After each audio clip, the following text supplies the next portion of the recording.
저희들 교수로서는 이 폐가 사건이 가장 뼈아픈 부분이에요. 교수들이 그 학과 통폐합에 대해서 명확하게 반대를 사실 못했어요.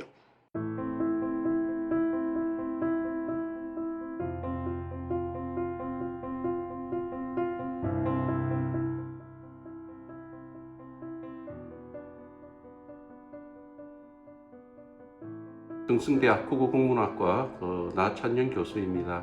부임한 게 이 학교에 1997년에 우리 국어국문학과에 부임을 했고, 헤아려 보니까 약 한 23년 정도 근무를 했습니다. 교수협의회라고 있어요. 교수들의 집단인데 부의장으로 직을 맡고 있고, 주로 여러분이 작년에 보셨을는지 모르겠지만은 아침 시위하고 경서 포탈 안에 자유 게시판이라고 있어요. 우리 총장의 비리라든지 혹은 우리 정상화 협의체의 활동을 주로 적어서 글을 올리는 홍보 역할을 주로 맡고 있습니다.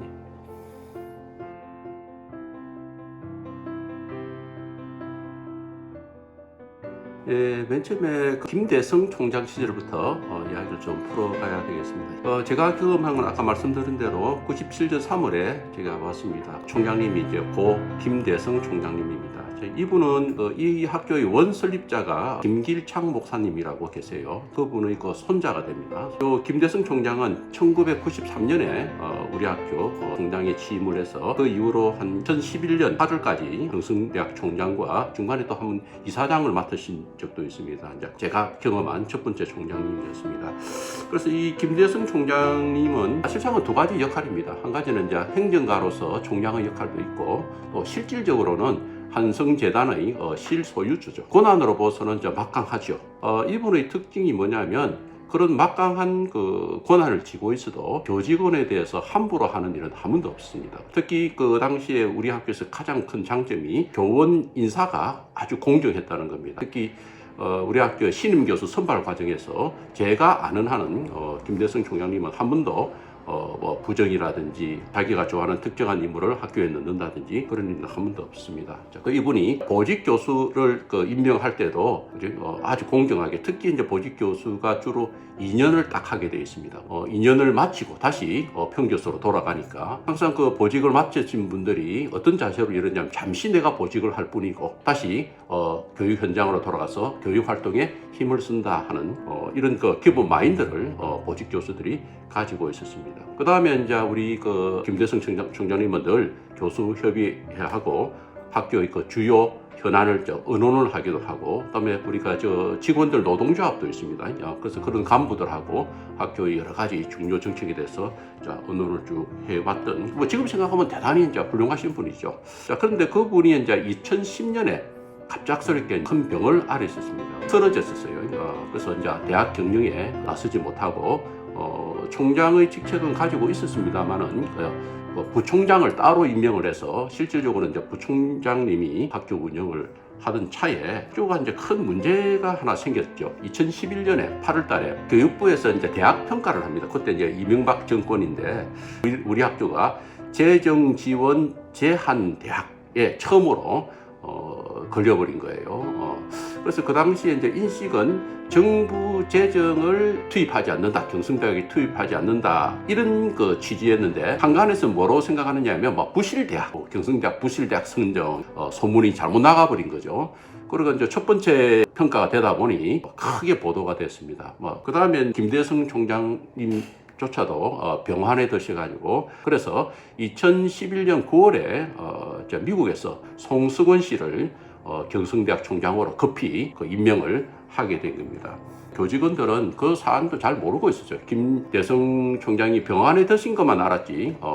그래서 일반적인 생각으로는 우리 교수 중에서라든지 혹은 국내에서 저명한 인사를 초빙해서 우리 총장으로 삼아서 이 난국을 타개하리라 했는데, 엉뚱하게도 자기의 동서를 갑자기 총장으로 임명해서 그때부터 우리 학교의 여러 가지 문제가 발생하게 되는 계기가 됐습니다. 예.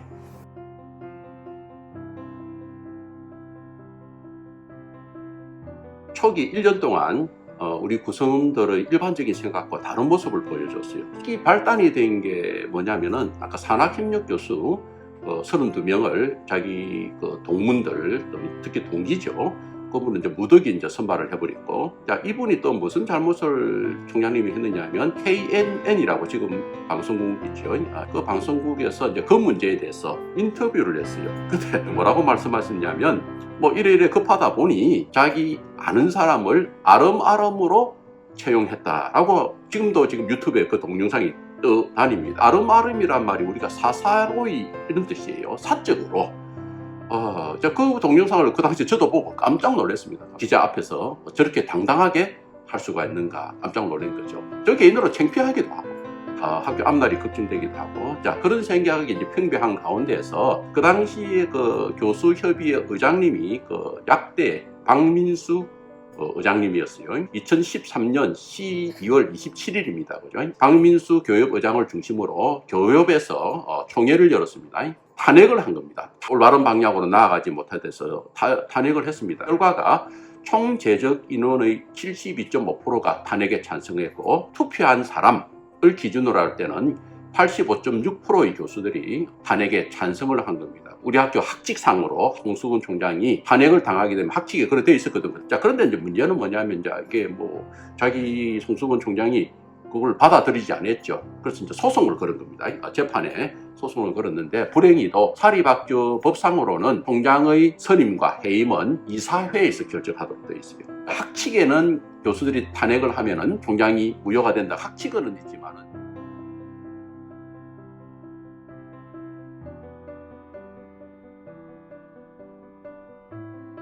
네, 자, 그 이후에 피바람이 부는 거예요. 2014년 2월에 송수근 총장이 보복성 인사를 하게 됩니다. 교협의장이던 박민수 교수, 그 다음에 부의장이던 신창욱 교수를 파면을 시켜버린 겁니다. 그 다음에 그 김영기 교수님이라고 해서요, 정직 2개월에 처분을 하게 되고, 그 다음에 이제 곧 이어서 2014년 6월에 태곤 교수라는 분이죠. 그 당시 교협에서는 이제 총간사를 맡았습니다. 자, 이분을 또 파면을 시켰습니다. 2016년 되면 요 세 분이, 파면됐던 세 분이 법원의 판결에 의해서 다 복직이 됩니다. 그런데 무려 2년 넘게 고생을 하셨습니다. 그래서 이제 아까 이야기한 의장이었던 박민수 교수는 복직은 했습니다만은 견디지 못했죠. 교협을 지켜내지 못했다는 본인 자신의 약간의 책임감도 있었던 모양이죠. 그래서 3년 전인가 이분이 또 명예퇴직을 해버렸습니다. 그리고 또 노태곤 교수는 복직을 했는데 또 재차 또 징계를 주었습니다. 징계를 주어서 지금 또 해직이 된 상태고, 한 2달 전인가 1심 판결이 났습니다. 판결이 났는데 복직 판결이 났어요. 1심에. 그래서 뭐 저희들도 노태곤 교수님도 곧 이어서 우리가 다시 재차 복직을 하리라고 생각합니다. 송수근 총장이 이제 또 단행한 게 수협의회라는 단체가 학교의 정식 기구였습니다. 학칙에 의거한 정식 기구인데 그것은 이제 제외시켜버렸죠. 임의단체, 친목단체로 위상이 추락하게 되고, 그러다 보니까 또 어떤 공포 분위기가 있겠어요. 교수가 무려 3명이나 그냥 해임이 돼버렸잖아요. 파면됐죠. 그래서 이제 교협의장에 아무도 출마를 안 해요.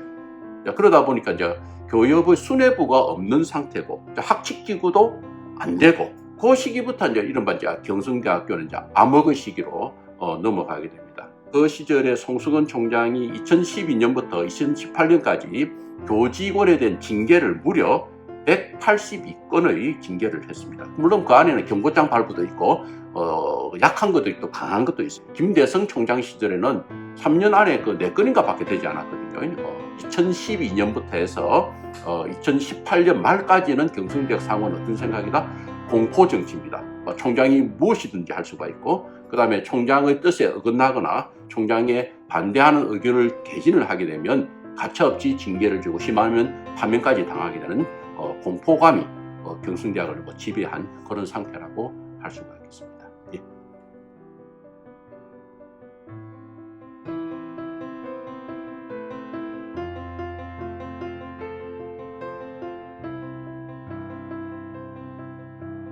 저희들 교수로서는 이 폐가 사건이 가장 뼈아픈 부분이에요. 일부 학생들도 그 당시 이제 교수들의 그 책임론, 그죠? 이게 대두되고 있는데, 그게 언제 일어났냐면 2017년에 아까 이야기했죠, 그죠? 맨 처음에 학과 구조조정을 하겠다라고 송수근 총장이 2013년인가 밝혔습니다. 거기에 따라서 처음으로 이제 구조조정을 단행을 했습니다. 그래서 이제 한문학과, 교육학과, 정치 외교학과, 무용학과를 그 기획처 내부의 조건에 의해 가지고 일방적으로 갑자기 폐과 선언을 해버린 거죠. 그 당시 상황이 그 학생들은 물론 막 대단히 반대가 심했죠. 그 다음에 학부형도 심한 반대를 했고, 그 다음에 그 동문들 있잖아요. 각 해당 학과의 동문들도 소외감도 느끼고, 그 다음에 또 하나 제일 직접적으로는 중간에 학과가 없어져 버리니까 앞으로 자기의 진로도 불확실하고, 어떤 문제가 있냐면 사실상 교수들이 그 학과 통폐합에 대해서 명확하게 반대를 사실 못했어요. 이제 그 부분이 이제 우리 교육으로서는 가장 뼈아픈 부분이죠. 그죠? 2018년 말까지는 아까 공포의 시대였습니다. 그죠? 자, 그러다 보니까 교수들이 뭔가 주눅이 들어있고, 한 명의 교수가 반대를 못하면 그럼 단체로 학생들처럼 단체 성명서를 내고, 혹은 교협이라는 기구를 이용해서 그죠? 집단으로 학교의 부당성에 대해서 항의를 했으면 됐는데, 기구는 없고 결국 우리 그 해당 학과의 교수님이고, 그다음에 이웃 학과의 교수님도 뭐 입을 다물 수밖에 없는 거죠. 그런데 학생들 입장에서는 교수들 당신들이 그렇게 비겁했냐 하고 물으면 또 할 말은 없습니다. 그만한 그 공포 분위기가 존재했던가는 그 교수협의가 이제 복구가 됐어요. 복구가 돼서 지금 제가 이제 이거 아침마다 시비를 하고 있고, 그다음에 성명서도 발표하고, 그다음에 또 뭐 우리 학교의 김선진 교수라든지 조정원 교수님 투쟁을 하다가 해직 당하셨잖아요. 방금 이 순간에 좋은 소식은 들려왔습니다. 김선진 교수님은 벌써 2달 전에 복직 판결을 받았고, 오늘 지금 이 순간에 조정원 교수님도 방금 해직을 철회하라는 공식 문서를 받았습니다. 물론 뭐 송승훈 총장은 잘 받아들이지 않겠죠. 그러나 국가에서 징계가 부당하니까 복직 판결을 낸 겁니다. 그 당시에 만일 지금의 교수협의회라는 단체가 존재했더라면 분명히 교수들이 용감하게 나섰을 거예요. 근데 이제 아쉽게도 개별적으로 투쟁을 하기는 너무나도 위험한 무서운 공포 시대였습니다. 그런 점을 우리 학생들은 약간 감안을 좀 해주시면 좋겠습니다. 그래서 2018년 말 이후로 교수님들이 해직 당하는 것을 무릅쓰고 폐과 당시에 우리가 교수들이 적극적으로 활동 못한 것은 제가 인정을 합니다. 또 반성을 하고 지금 좀 더 용감하게 나서고 있습니다.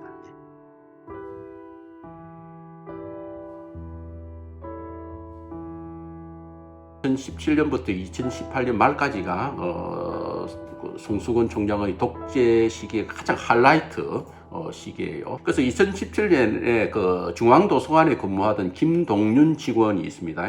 자, 김동윤 직원이 학교 안에 경성 포탈의 자유 게시판에 학교 발전을 위한 고언, 이런 뭐 대충 그런 제목으로 송 총장님의 인사 정책을 비판을 하는 글을 올렸습니다. 이 발령을, 김동윤 직원을 경성대학 중앙도서관에서 여기서 부산에서 한 150km 정도 떨어져 있습니다. 그 산청군에 경성대학교 야구장이 있어요. 실제로는 야구장이 아니에요. 막 잡초가 무성하고 관리가 엉망진창으로 되어 있습니다. 그래서 근데 그 옆에 이제 그 관리인 숙소라서 컨테이너 박스가 하나 있어요. 거기에 이제 발령을 낸 겁니다. 명분은 뭐냐면은 야구장도 관리를 해야 되니까 잡초도 뽑고 청소도 하고, 자, 그렇게 해라 해서 중앙도서관에서 근무하던 6급 행정 직원을 야구장 관리인으로 발령을 내버린 겁니다. 문제는 이제 이분이 이제 그 녹내장 그 증세가 있어서 눈이 시력이 대단히 좋지 않습니다. 그럼 적어도 일주일에 한 번은 그 본 집에 와야 되잖아요. 가족이 있으니까 왔다가 갔다가 하는데 상당히 힘들었죠. 그리고 눈도 안 좋은 상태에서. 또 문제는 뭐냐면 이분 이외에도 한 2분의 그런 직원들이 이른바 이제 송수근 총장의 그 뜻에 안 맞다는 이야기죠. 그런 이유로 또 산청, 우리가 흔히들 말하는 그 야구장을 산청 유배지라 그랬거든요. 유배지에 유배를. 그러니까 이제 그 장소가 결국은 뭐예요? 뭐 징계도 주기도 하고 또 징계 겸해서 눈에 가신 직원을, 그러다 보니까 이제 징계를 당하는 그 이른바 이제 직원의 고통은 2배가 됩니다. 그죠? 그래서 각종 언론사라든지 그런 쪽에서 취재가 나갔습니다. 그래서 이게 김동윤 직원의 그 산청 유배를 왜 시켰느냐, 너무 심하지 않느냐, 그 언론사 기자들이 질문을 하니까 학교 단계에서 어떤 대답을 했냐면, 김동윤 직원이 몸이 안 좋다. 그래서 휴양차, 물 좋고 공기 좋은 산청에 일부러 그분을 배려해서 그분을 그 산청에 발령을 낸 것이다. 그래서 한 6개월 후에 돌아와서 건강하게 지내고 있다. 자, 이런 이야기를 행정직원이 하는 거예요. 솔직한 말해서 그죠. 그런 그 당시에는 그런 결정을 했는데 지금 생각하니까 너무 심한 것 같다. 앞으로 그런 일은 없을 것이다. 이렇게 이야기를 해줘야 되는 것이지 어떻게 김동윤 직원의 건강을 생각해서 배려하는 차원에서 그쪽에 보냈다. 이런 말은 사실은 인간적으로는 할 수 없는 이야기죠. 그죠? 김동윤 직원의 이런 고통, 이것이 하나 경성대학의 교직원 탄압의 상징적인 그런 사건으로 지금도 남아있고 그 후유증이 아직도 가고 있습니다. 물론 학교에 한 6개월 후에 이제 복직은 됐어요. 김동윤 직원이 복직은 됐는데 그것도 참 우스운 게 우리 학교 모든 우편물을 모으는 데가 있거든요. 거기에서 우편물을 가지고 일괄 수령해서 각 단과대학을 돌아다니면서 우편 배달을 시킨 거예요. 교내 우편 배달. 그분이 원래 행정직이에요. 도서관 행정직이 6급이란 이야기죠. 그러면 중고참이란 이야기입니다. 그런 직원에게 포크리를 들고 말이죠. 각 단과대학을 돌아다니면서 우편물을 갖다 나누어주는 그런 업무를 맡겠다는 것은 누가 봐도 요즘 흔히 이야기하는 말 직장 내 갑질인 거죠. 창피주기라는 이야기죠. 그죠? 복직을 시키면서도 결국은 또 괴롭힘은 계속됐다는 이야기입니다.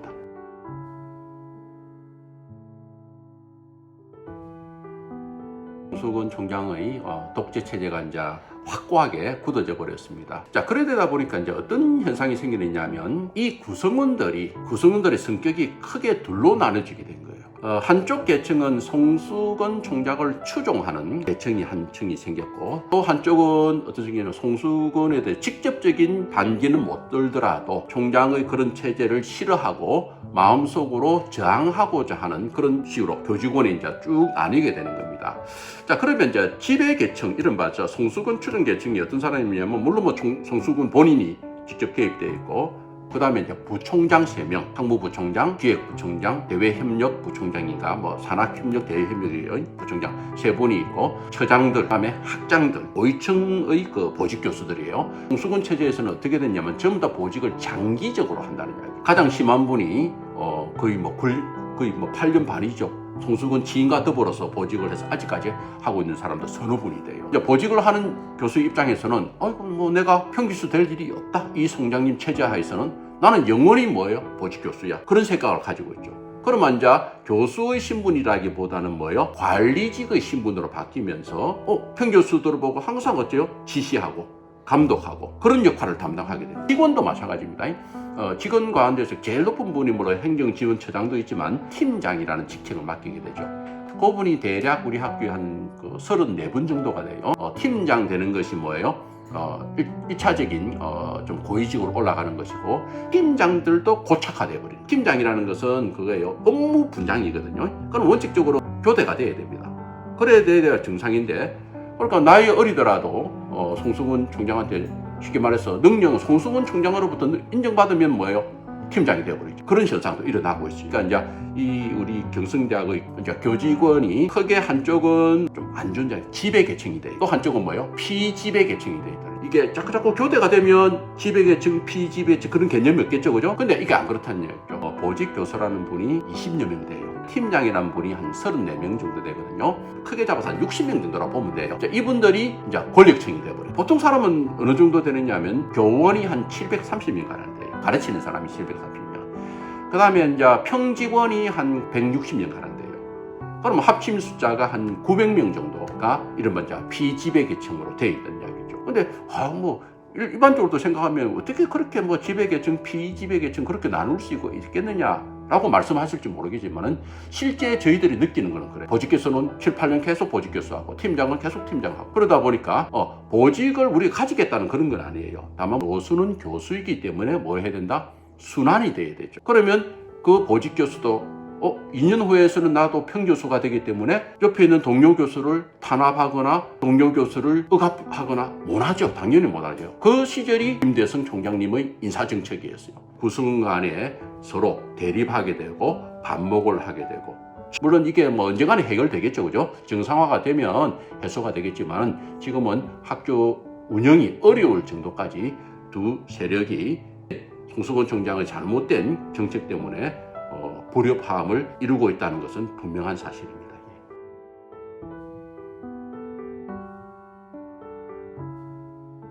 2018년 12월 말에 이른바 이제 임금 투쟁으로부터 발단이 생긴 겁니다. 하필이면 임금 투쟁으로부터 정상화 운동이 시작되니까 학생들이 많이 오해를 해요. 학교 당국에서 유언비어를 드립니다. 교수들이 저렇게 투쟁을 하고 있고 노조에서 저렇게 투쟁하는 건 전부 다 월급 더 받기 위해서 하는 일이다 라고 이야기하는 겁니다. 분명히 이야기했지만 그게 아니란 이야기죠. 임금 투쟁은 정상화 운동을 일으키기 위한 이른바 이제 우리 불씨가 있잖아요. 그죠? 교수님들 마음속에 경성대학이 정상화돼야 된다는 생각은 가지고 있지만 대부분 아까 이야기했던 두려워했잖아요. 나서지 못했잖아요. 그 다음에 아까 교협도 의장단도 겁이 났어. 아무도 나서지 못했잖아요. 근데 그것을 모으는 수단이 못 받은 임금을 받게 하는 소송을 내겠다. 이제 그분이 김선진 교수님이에요.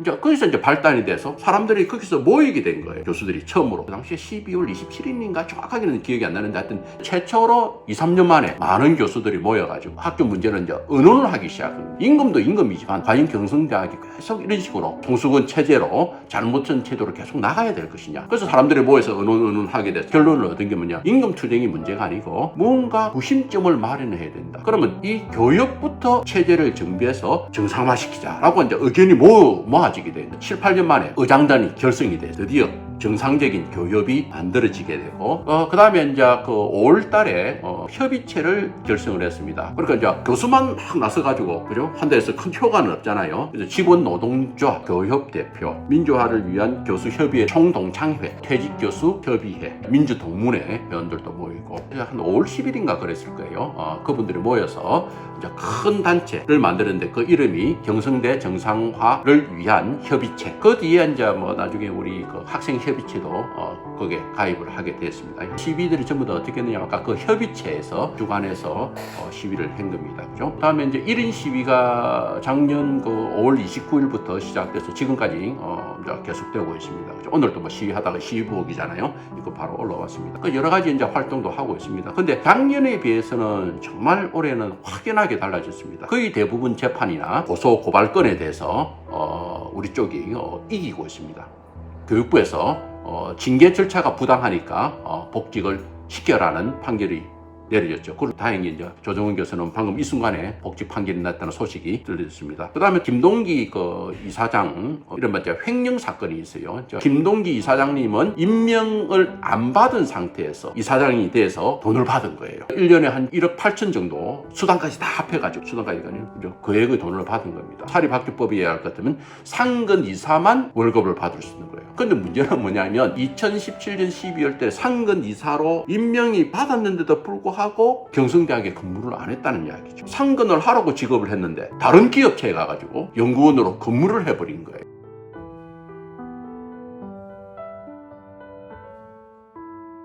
그러면 이 시점에서 하나의 그 바람은 뭐냐면은 아직까지 우리 이제 일반 학생들은 뭐 약간은 좀 공부하고 바쁘다 보니까 관심을 안 두는 경우도 있고 관심을 두더라도 용기가 없는 경우도 있고 그죠? 그런 사정이 좀 많이 꼈어요. 그래서 올해 좀 잘못된 게 코로나 때문에 3월 달부터 교내에서 시비도 좀 활성화시키려고 했습니다. 그런데 문제는 이제 코로나 여러분 아시죠? 그죠?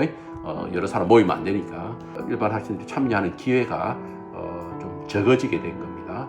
아마 2학기 때 코로나가 좀 더 잦아들면은 정부관 앞에서 시위를 하고 있는 요 복장 그대로일 거예요. 저희들도 만날 수 있을 것 같기도 하고. 그 다음에 이제 총학생회의 그 태도입니다. 그죠? 저 개인 생각으로는 좀 우리 그 정상화 운동에 좀 적극적으로 동참을 해줬으면 좋겠는데 중앙위원회의 이름으로 성명서가 하나 나왔습니다. 그때 공식적으로는 중앙위원회 이름으로 냈지만 총학생회의 성명서라 봐도 무방할 것 같아요.